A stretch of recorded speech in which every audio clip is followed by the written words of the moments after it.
Architecture communicates a broad set of ideas which renders itself to a variety of explanations and definitions. This notion marks architecture as subjective, considering that people of diverse backgrounds come to their own conclusions regarding the idea of space and the elements necessary to create it. Harvard University and HarvardX's free online course, The Architectural Imagination edX, aims to teach students how to understand architecture as both cultural expression and technical achievements. This self-paced course is designed for students to learn about some of the most influential structures as the understanding of architecture evolves in their respective time periods and societies. The course is taught and narrated by instructor in architecture Lisa Haber-Thompson, professor of architectural history Erica Nagansky, G. Ware Travelstead Professor of the History of Architecture and Technology Antoine Picon, and Elliot Noyes Professor of Architectural Theory K. Michael Hayes. The instructors have divided the course into 10 modules in 3 parts. The first part provides students with foundational knowledge regarding architectural representation through the analysis of perspective drawings, diagrams, and architectural typologies. The second part explores how the development of glass, steel, and concrete, and the technologies that help construct them, influence the world of architecture. And finally, Part 3 demonstrates how architecture has the power to simulate change within society. All 3 parts work together to address the claims that architecture helps articulate history itself, according to Hayes.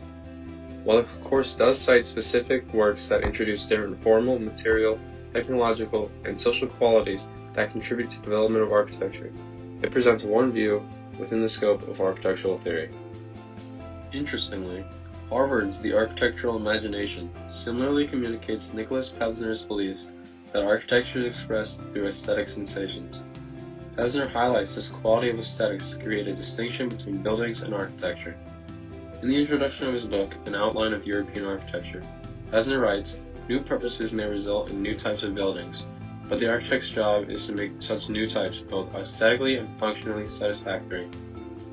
Some of the projects taught in the course that would further reinforce Pevsner's theory regarding architecture are Le Corbusier's Villa Savoye and the Pompidou Center in Paris that was designed by the team of Resno Piano and Richard Rogers. In Part 2, Module 7 of the course, K. Michael Hayes breaks down the work of Le Corbusier in his designs from the Domino to Villa Savoye. In the early 1920s, Le Corbusier was demanding for a new architecture, one that was a machine for living. Through the Domino, he constructed a diagram that Hayes described as a diagram of new technological and constructional paradigm of mass production, standardization, repetition, and so forth. Essentially, he created a foundation for Le Corbusier in his efforts to produce a space founded on concrete, glass, and steel. This concept would later synthesize and manifest itself through his most notable project, Villa Savoye, which bore the architectural promenade, or the movement of space through progression and pauses, and found a common ground between industry and nature. In Part 3, Module 9 of the course, Hayes describes the cultural role of the Centre Pompidou in Paris. He explains to his audience the ultimate goal is to produce a reading of the center that is ideological, and the ultimate goal was a building that would support and represent freedom and change in direct response to the desires of its users. The concept of architectural imagination gives us a way of articulating the relationship between everyday perpetual events, perceptual habits, and conventions, just the attitudes of being in the world, and the relationship of that between the context, which is usually the city, but also the social historical context of those experiences. While the structure serves as a museum, library, and research center for modern art, the Centre Pompidou exists in its own historical realm. In May 1968, university students began a revolution in response to authoritarian ideals expressed in France, which largely contributed to the global impacts of architecture. These works are highly influential because of their transformative abilities in history and society. However, solely studying structures like Villa Savoye or Centre Pompidou are representative of a restrictive or singular lens in architectural discourse. Although this course makes an effort to introduce the world of architecture and architectural theory to the greater public, the structure of this course fails to recognize globality within the realm of architecture and academia.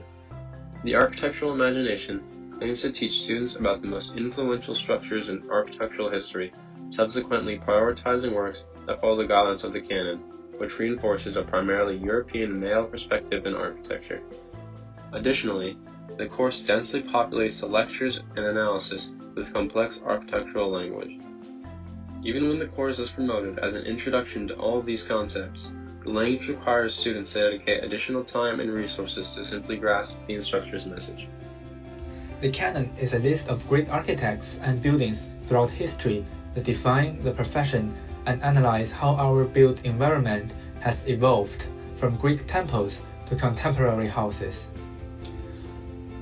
From Vitruvius to Le Corbusier to Frank Lloyd Wright, the canon provides one with core principles utilized in a discourse of architecture and a framework that makes disseminating architectural ideas to the masses more effective. Without this framework, there's little to no consensus about what buildings should be studied and exemplify what it means to truly be an architect. By structuring our thinking, it reinforces the autonomy of architecture as a non-disciplinary practice. However, the canon holds an incredibly Eurocentric and patriarchal perspective that fails to address the rest of the world. Our built environment is not all European, but comprises many diverse groups that the canon has failed to recognize. If buildings are a social-cultural timestamp, and architecture is a crossroads of social, cultural, political, and economic phenomena of a specific time, architectural history must recognize that the diverse groups have all contributed to the built environment as we know it.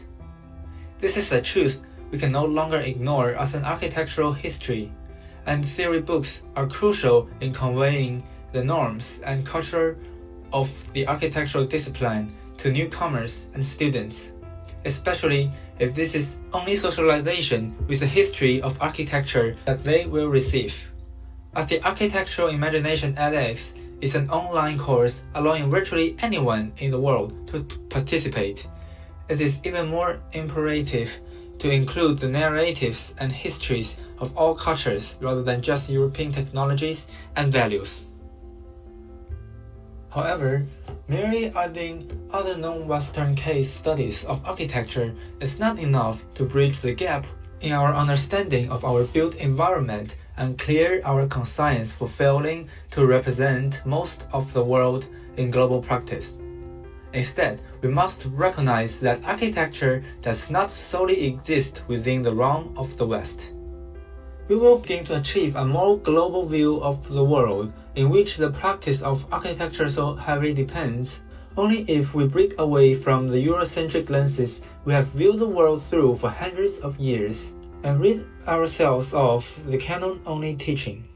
In an attempt towards globality, the course also needs to reimagine the utilization of architectural language with respect to the overall comprehension of architectural history. The goal would be to make this course easy to follow and encourage the students of all backgrounds to want to learn more about architecture. As an essayist for architect, Julia Ingalls chose to unpack the role of jargon in an email interview she conducted with K. Michael Hayes and Professor Lisa Haber-Thompson. Ingalls argues, in an era when architecture is attempting to become more diverse and attract a wider group of students from different backgrounds, it seems sensible to offer introductory courses that use readily comprehensible language. This claim addresses the need for more inclusive spaces within architectural discussions in the ever-changing field. Ingalls asked Hayes and Haber-Thompson about the utilization of jargon and its impacts on enrollees of the course. They addressed this topic with, "The word jargon is often used disparagingly, and sometimes this judgment is warranted. However, I believe the introduction of specialized language is emotionally important and useful for scholars to develop new understanding, as distinct from just conveying known ideas." Hayes claims throughout the interview that such exposure to this language enables students to characterize architectural ideas, and that such study can lead one to enter into its exclusivity. Even then, his answers to Ingalls' questions fails to address how such language should be integrated into the lectures and discussions in moderation.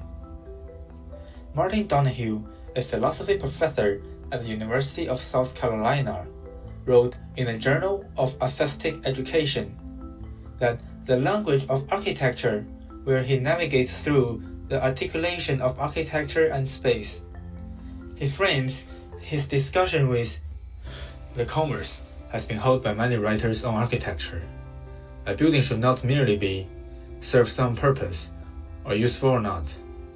It should also mean, or at least we should be able to take it as meaning something or other."